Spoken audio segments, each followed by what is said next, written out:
de mort et de renaissance. Ça va peut-être te paraître un peu bizarre ce sujet. Bienvenue sur ce live. Si vous avez des questions, vous pourrez me les mettre en commentaire et si vous regardez en replay, mettez-les aussi en commentaire et je répondrai par écrit.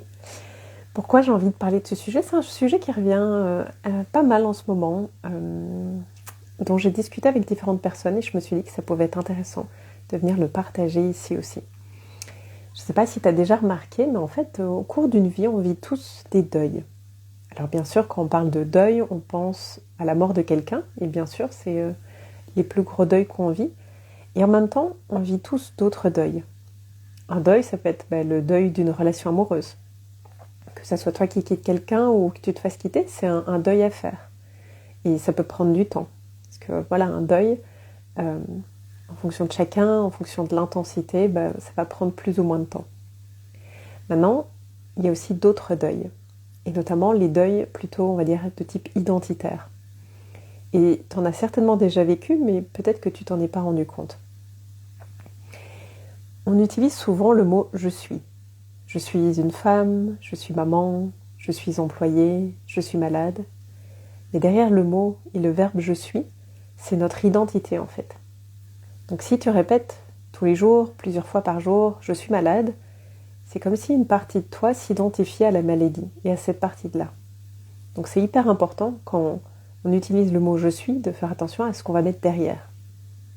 D'ailleurs, quand on dit « je suis en colère », c'est pas que tu es en colère, c'est que tu ressens de la colère. Une partie de toi ressent de la colère. Donc c'est vraiment important d'utiliser les mots de manière, on va dire, peut-être plus fine, plus correcte. D'ailleurs, moi je remarque maintenant que, alors je dis pas que ça ne m'arrive plus de dire je suis fatiguée, mais je vais faire attention et de plutôt dire je me sens fatiguée. Et je remarque à force d'avoir un peu entraîné mon cerveau à ça, quand quelqu'un va me dire je suis fatiguée, je suis malade, tout de suite ça va, dans mon cerveau ça me dit ouh là, non, c'est pas je suis, c'est tu ressens.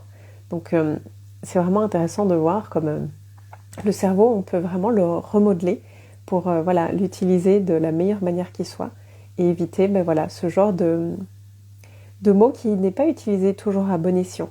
Parce que si tous les jours on répète « je suis malade », on s'identifie à cette identité et du coup ça va être difficile de ressortir de cette identité.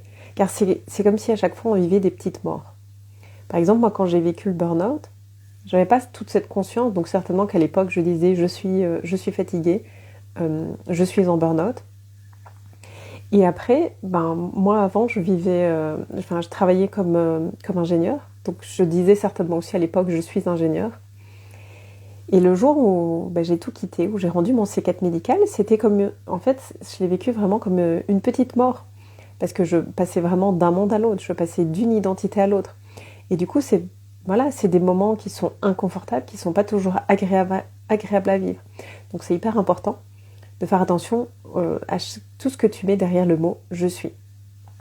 Allô Cathy, si tu as des questions, aujourd'hui je parle du sujet de mort-renaissance, donc si tu as envie de partager sur le sujet ou de mettre des questions, vas-y, tu peux les mettre en commentaire. Et du coup, quand moi j'ai rendu mon C4 médical, je l'ai vécu aussi comme une mort. J'avais d'ailleurs fait un rituel, comme un rituel de passage, parce que c'est toutes des étapes qu'on vit dans la vie. Quand on passe par exemple de l'enfant à l'adolescence, de l'adolescence à l'adulte, c'est vraiment toutes des petites morts. Hello Déborah, bienvenue sur le live. Et du coup, vraiment, à force de se répéter ces « je suis malade », ça va être beaucoup plus difficile de quitter cette identité. Donc vraiment, fais toujours attention aux mots que tu utilises quand tu utilises vraiment le verbe « être ». Après, j'en discutais encore récemment avec une personne. La première, on va dire, mort qu'on a vécue, ça va peut-être te paraître un peu paradoxal ce que je vais dire, mais c'est au moment de la naissance. Quand on est un bébé, qu'on est dans le ventre de notre mère, on est bien au chaud, on est dans le liquide, on est dans le noir, on est bien. Et puis tout d'un coup, alors je sais pas exactement comment ça se passe, mais tout d'un coup, il y a quand même les contractions qui commencent à arriver. Pour le bébé, ça doit pas être si confortable que ça. Il doit quand même peut-être se demander un peu ce qui se passe, les contractions, il se sent peut-être un peu oppressé, et puis tout d'un coup, il est comme expulsé. Il passe du chaud, du liquide, où tout est bien, il est nourri, il se sent hyper bien, à tout d'un coup, il est expulsé, il fait froid, il entend peut-être plein de bruits bizarres, il y a la lumière, parce que souvent dans les salles d'accouchement des hôpitaux, la lumière est hyper violente. Il passe vraiment d'un univers à un opposé. Donc c'est aussi une forme de mort finalement, pour naître, hein, bien sûr. Mais dans la vie, en fait, il y a plein de morts et de renaissances. Une graine, avant de devenir une plante, elle est aussi dans le terreau, dans le noir, dans le chaud, et puis tout d'un coup, elle sort pour naître. Mais du coup, tout au long de notre vie, on va vivre ces cycles de mort et de renaissance. Et ben, il y a des rituels qui peuvent aider aussi parfois à vivre ces étapes, à nous aider à traverser ces deuils. Ben, il y a aussi des personnes qui sont spécialisées dans les deuils, mais souvent quand on parle de deuil, on parle plutôt de mort de personnes. Mais voilà, des deuils, on en vit vraiment tout au long de notre vie. Et c'est important voilà, de comprendre que c'est pas parce qu'aujourd'hui on a l'impression que peut-être on est dans le creux de la vague, qu'on vit une contraction, que enfin, c'est passager. Après, il y aura quelque chose d'autre qui va émerger. Et c'est ça qui est beau aussi. Parce que derrière chaque mort, il y a toujours quelque chose qui renaît. D'ailleurs, on dit le phénix qui renaît de ses cendres. Donc voilà, c'est d'accueillir aussi ces moments un peu on va dire de mort, de petite mort, les accueillir en sachant que derrière, il y aura quelque chose d'autre qui va émerger. Même si c'est inconfortable, même si on préférait ne pas vivre ces moments. Mais voilà, dans la vie... c'est ça la vie, c'est des moments de contraction, d'expansion. Et encore une fois, juste le fait d'être venu au monde, on a vécu déjà notre première mort. D'ailleurs, il y a certaines personnes dont l'accouchement, ça se passe pas bien, qui gardent des traumatismes, parce que notre corps ayant ce qu'on appelle une mémoire cellulaire, tout ce qu'on a vécu au cours de notre vie, on l'accumule. Et même si consciemment on s'en rend pas compte, tout ça, ça a des impacts sur nous aujourd'hui. Et du coup, voilà, c'est pour ça que parfois les personnes qui ont eu des complications lors de l'accouchement, après peuvent aussi avoir des difficultés dans la vie. Alors il ne faut pas non plus s'enfermer et se dire que d'office ça va arriver à tout le monde, mais ça peut expliquer voilà, certaines choses qui peuvent arriver après au cours de la vie.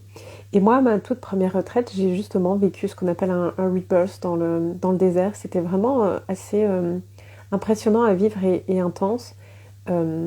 Et pendant ce rebirth, alors je ne vais pas expliquer vraiment la technique, parce que voilà, si vous avez envie de le vivre, c'est aussi, je trouve, intéressant de le découvrir et de pas peut-être voilà, savoir exactement les étapes, parce que c'est ça aussi qui est intéressant dans ce genre de pratique, c'est de les vivre soi-même.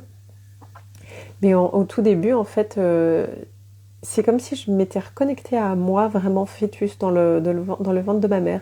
C'était hyper intéressant, hyper touchant aussi à vivre, et très beau à voir. Et c'était comme si, en fait, j'avais pas envie de sortir. Et je pense qu'il y a, à mon avis, pas mal de bébés, ils n'ont pas spécialement envie de sortir du ventre de leur maman, parce qu'ils sont bien là, au chaud, et puis... les âmes, elles savent quand même un peu à quoi s'attendre une fois qu'elles sont sorties et qu'elles sont venues sur Terre. C'est pas toujours confortable, c'est pas toujours rigolo, surtout pas en fonction du plan d'âme qu'on a choisi. Et donc parfois on a peut-être envie de juste remonter, de se dire non mais finalement je viens pas, ça va, j'en ai vu assez, je repars, je reviendrai peut-être plus tard. Je dis ça bien sûr en rigolant, mais ça peut arriver.